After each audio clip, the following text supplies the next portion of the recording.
ljudje, kako pa ljudje sami sprejmejo tujce? Če bo kdo šel po tej poti, potem priporočam, da gre najprej v eno od severnih alžirskih mest, ki pa vsi trdijo, da so bolj nevarna, kar je sicer deloma res, ampak moraš res že imeti strašno nesrečo, da se ti res kaj zgodi. Ker se pa dobesedno se zgodi, da cele vasi pobijajo včasih tisti uporniki. No, ampak se pravim, vojske je zelo veliko in policije tudi, pa zelo nadzirajo vso stvar, tako da zelo nevarno ni. Ampak tista severno-alžirska mesta so strašno simpatična, da jih obiščeš. Prvič zelo gostoljubni ljudje, strašno prijazni, pa zelo nenavajni na turiste, ker oni že 20 let praktično nobenega tujca ne vidijo tam, ker se vsi bojijo Alžirije. Tako da se ravno zaradi tega pravzaprav splača iti tja. In kako odreagirajo pol na tujce? Včasih imaš občutek, da se te malo bojijo. Ne, niti ne. V islamu niti ni prav veliko prosjačenja. Ker je ena od 5 stebrov islama to, da moraš dajati davek v korist ubogih. Tako da zelo veliko ljudi daje praktično vsakemu beraču, pa sploh beračom niti ni kaj dosti pravzaprav po arabskih državah. To pa spet odvisno zdaj. Če je kakšna bogata država, potem tega pravila skoraj ni več. Če je pa kakšna revna, pa najdeš kakšnega berača, ampak nikako niso tako nasilni, kot kje druge. Tako da so, kar se tega tiče, ni kakšnih hudih strahov. No, potem na jugu je pa dosti bolj varno. Tam so pa bolj mehanske nenavadnosti. Zdajle, na primer, boste videla, sicer to ne spada med tiste nenavadnosti, ampak ena druga. Kruh bomo pekli pravkar.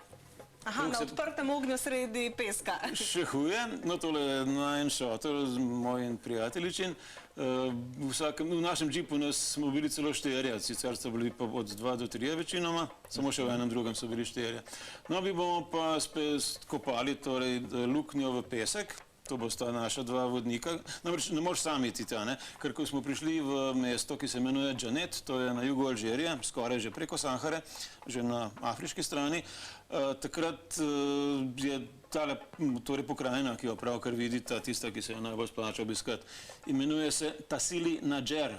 Tassili Nadjer, to je tam nekako kar naravni spomenik, ali kako bi rekli temu, ali pa muzej na prostem, bi skoraj lahko rekel.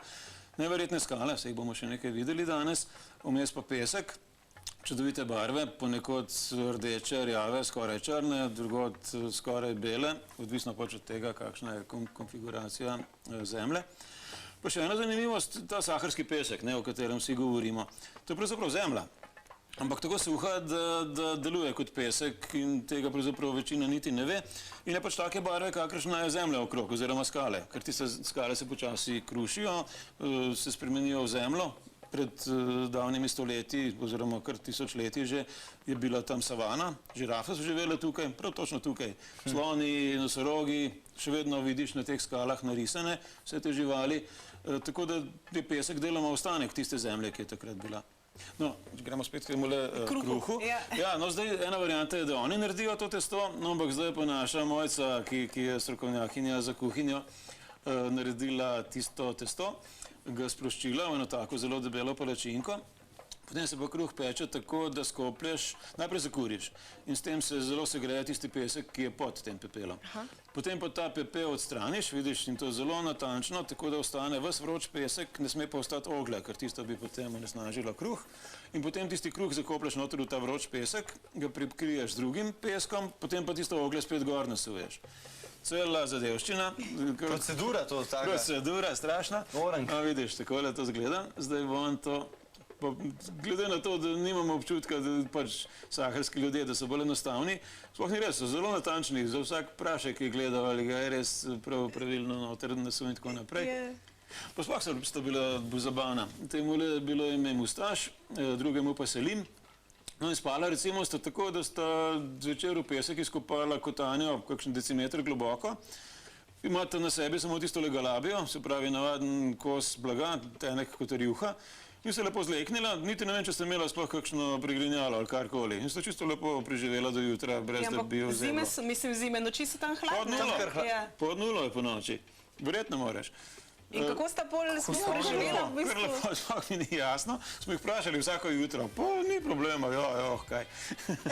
Sigurno sta imela kakšne trike. Ne, sta imela nekakšno vdajo, ampak vse skupaj nič, zelo tenka zadevščina.